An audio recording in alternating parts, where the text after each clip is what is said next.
Hello, my dear friends. Welcome back to the Fluent Zone, your favorite place to enjoy interesting English stories and improve your listening and speaking skills. Today, we've brought you another exciting story that will not only entertain you, but also take you one step closer to becoming fluent in English. Welcome everyone, and thank you so much for clicking on this video. Today, I am going to share with you one of the most inspiring, emotional, and powerful life stories of our time.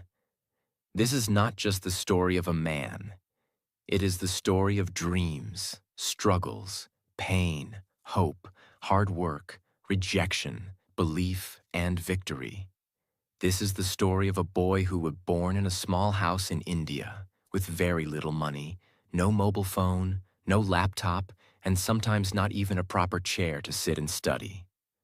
But today, he is one of the most powerful CEOs in the world. He's the man who leads Google and Alphabet, two of the most influential companies in the world. This is the story of Sundar Pichai. Many people dream, but only a few turn their dreams into reality. Many want success, but very few have the patience, humility, and courage to walk the long, difficult road that leads to greatness. Sundar Pichai's story is proof that you don't need to be born rich to become successful. You don't need to have expensive clothes or luxury things. What you really need is a burning desire to learn, a never-give-up attitude, and a humble heart. So, if you are someone who is struggling in life, if you feel like giving up, if you think the world is unfair, then this story is for you. Listen till the end, because this might just be the most important video you watch today. This is not just a biography. This is a guide, a lesson, a light for anyone who is walking through the dark. This story is perfect for learning English because it's simple, inspiring, and packed with real-life lessons. As we go through Sundar Pichai's journey, you'll hear everyday words and phrases that are easy to understand but also powerful.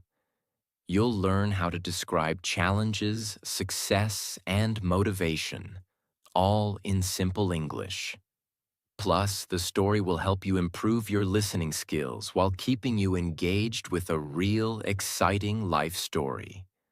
So not only will you be inspired, but you'll also be improving your English every step of the way. Chapter 1. The Humble Beginnings. Let us go back to the year 1972, to a crowded, noisy city called Madurai, in the southern part of India. In this city, on June 10, 1972, a boy named Pichai Sundararajan was born in a small middle-class family. The world knows him today as Sundar Pichai. His father, Raghunatha Pichai, was an electrical engineer who worked hard every day in a British company called GEC. He repaired electrical parts, worked with circuits and designs, and tried to give his family a better future. His mother, Lakshmi, was a stenographer, someone who types and writes shorthand, but she left her job to take care of her children full-time. Now imagine this. Sundar's house had no television, no refrigerator, and they lived in a small two-room apartment in Ashok Nagar, Chennai, which was known as Madras at the time. One room was a living room during the day, and at night it became the bedroom of the whole family. They didn't have a car. They used a scooter to go anywhere. There was only one fan, and during summer the house became extremely hot. But they never complained. They were happy, simple people. Sundar shared his room with his younger brother. Sometimes his relatives also came to stay in the same house. The space was small, but the dreams inside that small house were big. Sundar's childhood was filled with questions. He was always curious. He wanted to know how things worked, how a telephone works, how electricity travels, how machines are built. He asked his father many questions, and his father always answered with patience. This is where Sundar first learned the value of knowledge and learning. Every evening, his father would come home from work and talk to Sundar about what he did in the factory. Sundar listened carefully.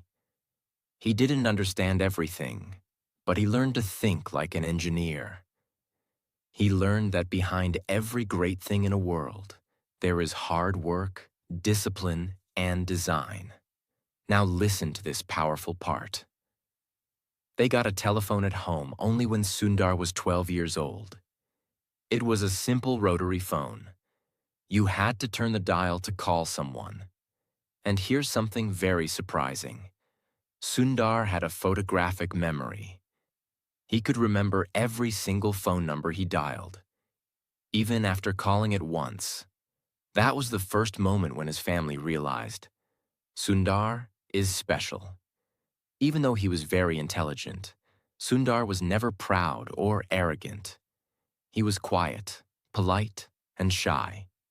He was the kind of boy who sat in the back of the class but always scored the highest marks. He studied in Jawahar Vidyalaya, a school that was not fancy or elite, but it had good teachers. Sundar loved maths and science. He liked solving problems. He was not someone who learned only to pass exams. He learned because he enjoyed learning. Now you may ask, did he have tuition? Expensive books? No. He studied with what he had. He borrowed books from others. He worked harder than most students. And he never wasted time. When he grew older, he studied at a school called Vanavani inside the IIT Madras campus. He saw brilliant students and professors there, and he started dreaming. One day, I want to go to a big college too. But dreams are not enough. Dreams must be followed by effort. After years of hard work and sleepless nights, Sundar Pichai finally made his parents proud by getting admission to IIT Kharagpur, one of the top engineering colleges in India. This was a big moment, not just for him, but for his entire family. Imagine this, a young boy, shy and humble, coming from a small house with no air conditioner, no computer, and very little money, now walking into one of the most respected colleges in the country. It was a new world for him. Big classrooms, brilliant minds, competitive students, and highly experienced professors. But here's something you should know. Even though he got in, life did not become easy. In fact, it became even tougher. Sundar chose to study metallurgical engineering, the study of metals, materials, and how they work in industries. Now you may ask, why metallurgy? Why not computer science? The truth is, Sundar was not from a rich family. He didn't know much about computers at that time. In fact, during his early IIT days, he had never even touched a real computer. But he was curious. He listened. He observed. He started learning about programming and coding in his own time. He read books that others ignored. He would sit in the computer labs for hours, watching how things worked. At IIT, he met students who came from big cities, rich families, and modern schools. They had better clothes, more confidence, and strong English. Sundar, in comparison, was soft-spoken, and his English was still developing. Did he feel small? Yes. Did he give up?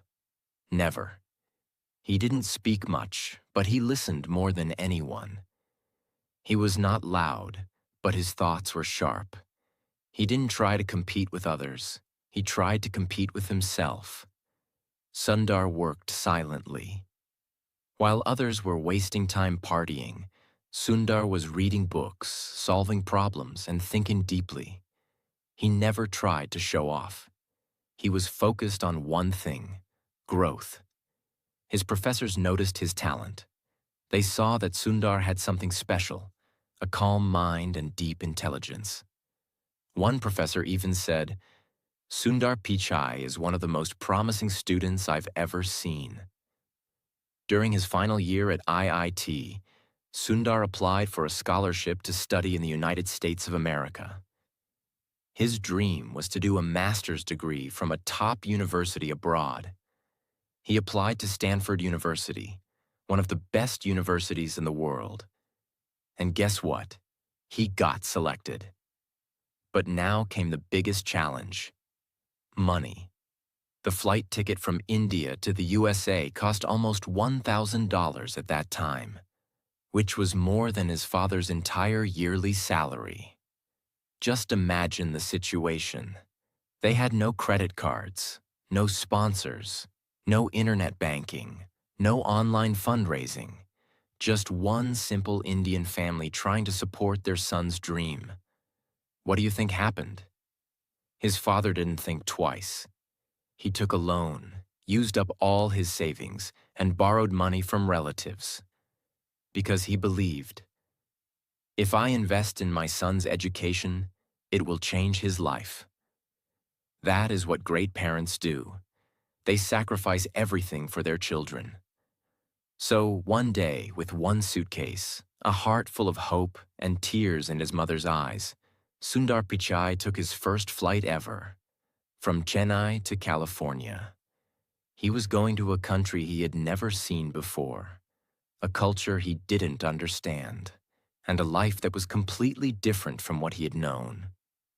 When Sundar reached Stanford University, he was shocked. Everything was so different. The people, the food, the buildings, the teaching style, even the silence in the libraries. In India, he was used to crowded streets and noisy classrooms. In America, students walked with headphones, drank coffee during lectures, and asked professors tough questions without fear. At first, Sundar felt like an outsider. He didn't understand many things. People spoke fast English. He missed Indian food. He missed his family. He missed home. And do you know what he did when he first saw a computer with internet at Stanford? He just stared at it, because he couldn't believe such technology existed. In his early life, he had no access to internet. But here at Stanford, he had 24/7 access to modern computers, labs, and world-class professors. He knew this was his chance, so he studied day and night. He asked questions. He made notes. He sat in the front row. He learned everything, from programming to networking to computer systems. While other students partied, Sundar worked silently. And slowly, something started to change. He began to understand the American system. He made new friends. His English became better. His confidence grew. And he never forgot who he was or where he came from. Even when he had very little money, Sundar would save his small student stipend carefully. Once, he couldn't buy a backpack he liked because it was too expensive. So he waited, worked part-time, and bought it later, because he knew every dollar counted. After completing his master's in material sciences and engineering from Stanford, Sundar had many options. He could have gone back to India. He could have joined a regular company. But he wanted to go higher.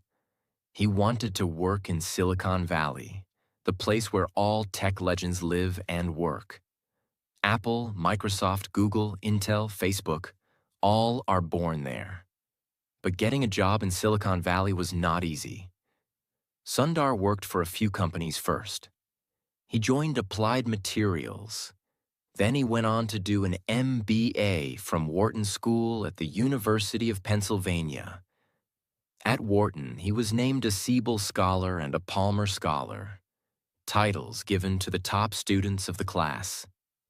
Now imagine this: a boy who didn't have a phone till he was 12, now standing in classrooms where future billionaires and CEOs studied. And still, he stayed humble. This is what made Sundar different. He never forgot his roots. Sundar Pichai was now standing at the doors of the most powerful companies in Silicon Valley. His qualifications were excellent.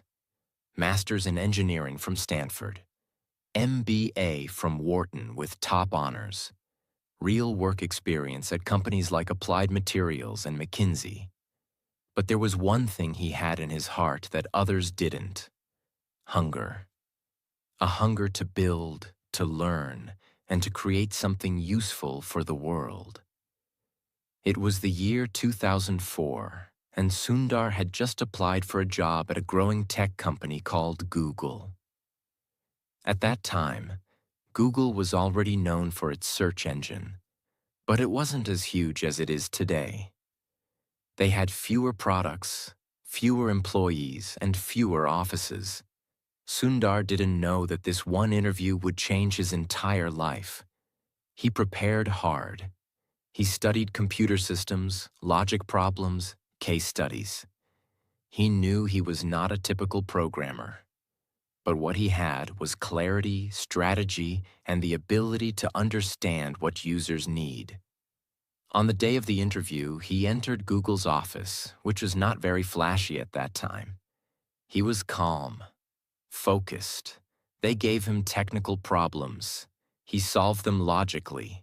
They asked him product questions. He gave unique insights. They asked him, "What would you improve about Google?" He said, "Let's make the homepage simpler. Let's build tools around the search engine.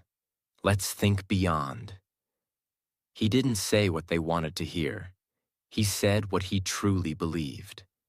And that impressed everyone. Sundar got the job. He joined as a product manager, a role where you don't just code. You also think. You solve problems. You plan the future of the product. And this role was perfect for him. When Sundar joined Google, he was quiet. Other managers were loud and confident. They had big egos. They spoke in meetings to show their power. Sundar, he spoke only when needed. But when he did, people listened. He was given a simple job: work on Google's search toolbar, the small bar that lets you search Google from your browser without opening the main page. It was not a glamorous job. No one thought it was important. But Sundar saw the future. He realized that if people used Google directly from their browser, they would stop using other search engines. Google would become faster, easier, and more natural. So he worked day and night to make the toolbar better. He studied how users searched, how fast the results came, and what made the experience smooth. He focused on user behavior, what people really wanted, not just what engineers wanted to build. He improved the toolbar until it became a major reason for Google's early success. As Sundar was working, he saw a big problem. Most people were using Microsoft's Internet Explorer or Mozilla Firefox to browse the internet. But those browsers were slow, clunky, and full of bugs. He thought, why not build our own browser? This was a huge risk. Google was a search company, not a browser company. Building a browser would take years, and many senior leaders said it was a bad idea. But Sundar believed in speed, simplicity, and control.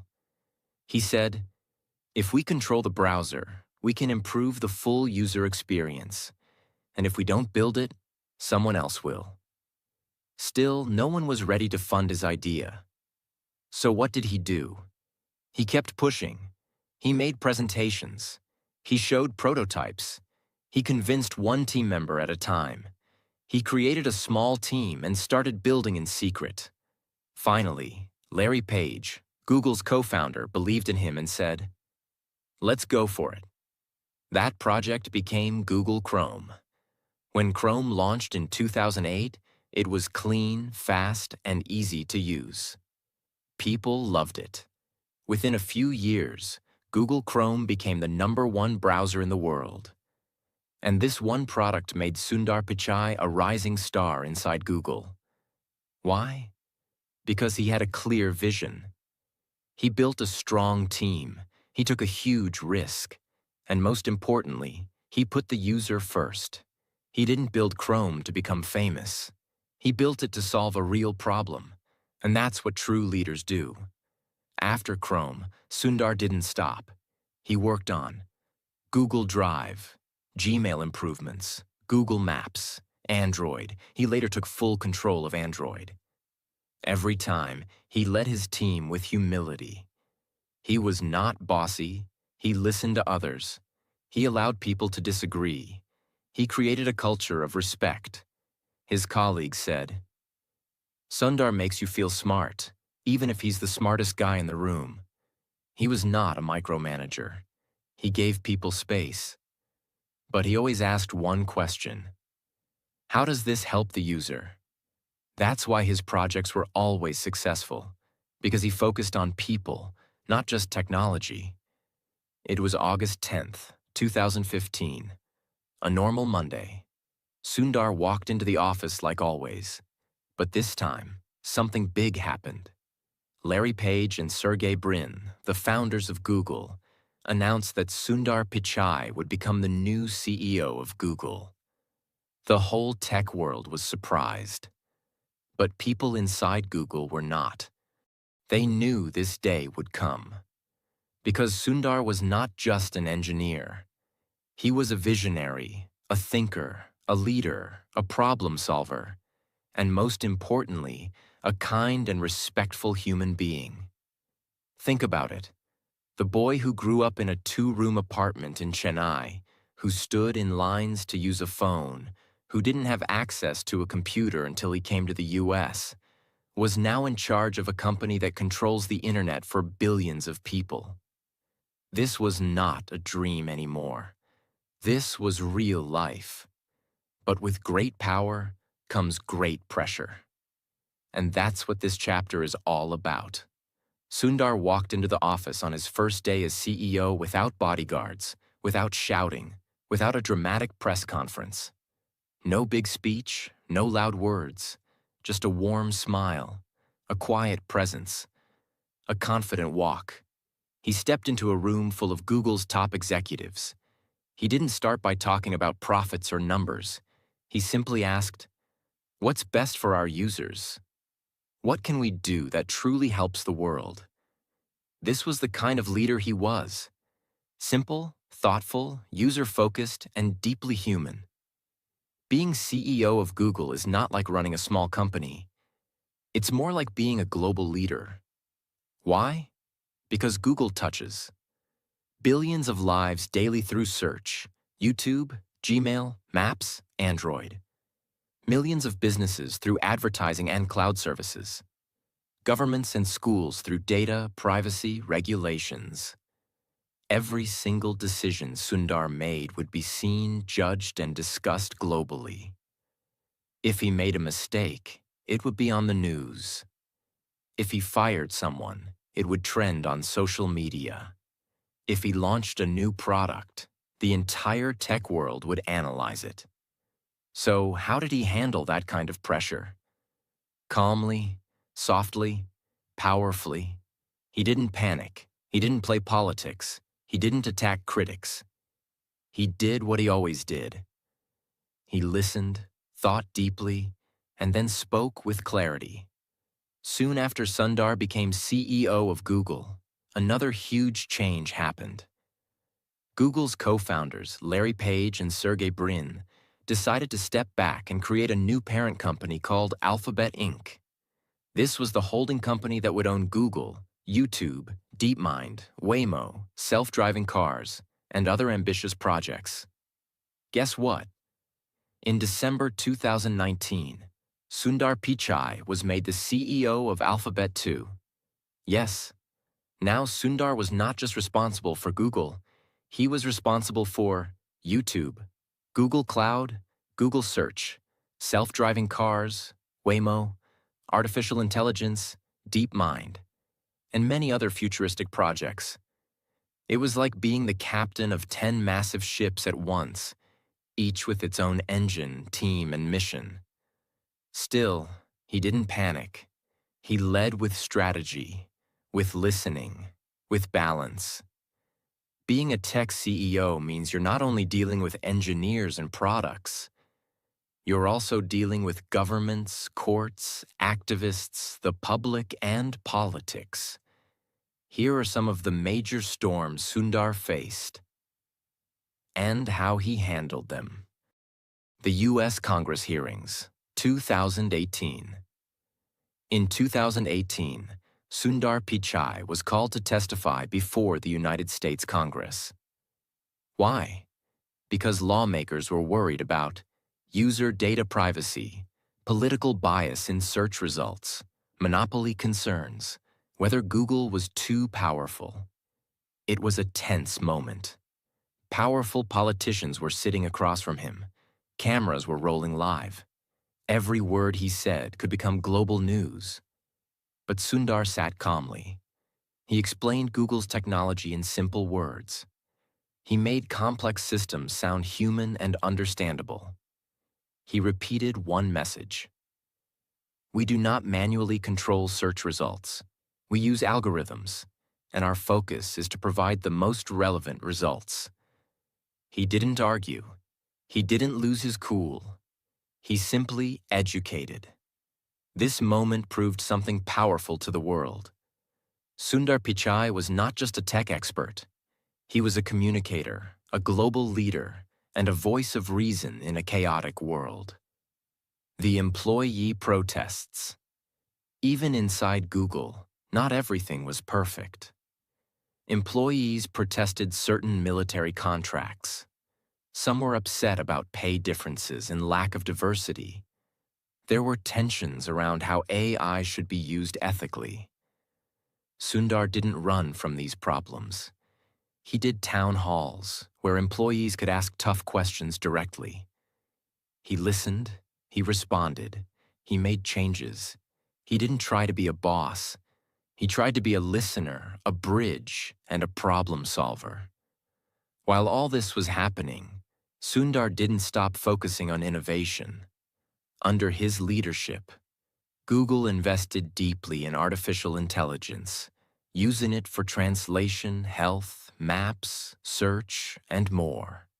Google Cloud became a major business, helping companies around the world manage data and grow. Android kept improving, becoming the most used mobile system in the world.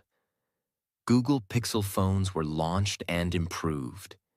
He was not just maintaining old products. He was creating the future.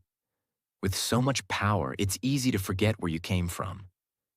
But Sundar didn't. Even today, he talks to students from India and around the world. He gives speeches encouraging kids from small towns to dream big. He reminds people that humility, kindness, and curiosity are more important than degrees or titles. In one interview, he said, "Success comes not from where you start, but from how far you're willing to go." This is who he has become.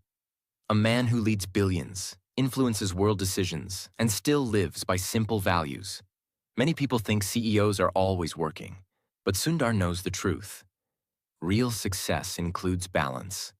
He is not just a CEO, he is a father, a husband, a friend, a reader, a quiet observer of life.